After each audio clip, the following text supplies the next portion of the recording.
शहर के गिरदो नवा में हरियाली ही हरियाली होती है और सरसों के पीले फूल दिल फरेब नज़ारा पेश करते हैं। दरख्तों पर नए पत्ते निकलते हैं, फूल और फल खिलते हैं और यही वक्त जंग के त्योहारों और मेलों का होता है। इलाकाई खेलों में घुड़सवारी, नेजाबाजी, कबड्डी, काउडी, कुश्ती शामिल है और शादी की तकारीब में बारात, धरेज और झूमर काबिल ज़िक्र है। मशहूर रोमानवी किरदार हीर रांझा और मिर्जा साहबा भी जंग की मट्टी में परवान चढ़े। जंग अपनी भरपूर तारीख, सूफी मज़ारात और सकाफती विरसे के लिए जाना जाता है।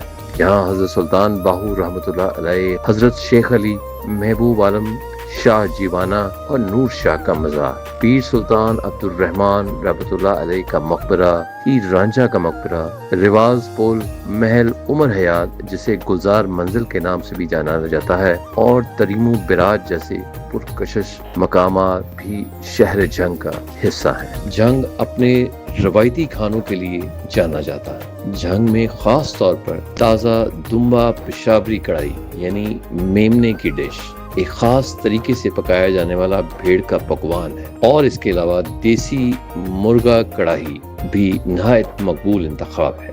शहर जंग पंजाब में होने की वजह से दीगर क्लासिक पंजाबी पकवान भी पेश करता है, जैसे बटर चिकन, मलाई लस्सी, छोले भटूरे, पराठा, दाल मखनी और सरसों दा साग भी शामिल है। जंग की मट्टी बड़ी जरखेज है। जंग अपनी भरपूर मट्टी, जरखेज जमीन, दरियाओं और दिलकश सहराई मनाजिर के लिए भी जाना जाता है और ये एक भरपूर तारीखी विरसा है जो अफसानों, रूहानियत और बहादुरी की मिसालों से भरा हुआ है। प्यारे बच्चों, ये तो थी शहरे जंग की कहानी। आपका ताल्लुक अगर जंग से है या आप जंग जाएं तो जरूर हमें लिखिएगा कि आपने जंग के बारे में क्या जाना। हमें इंतजार रहेगा।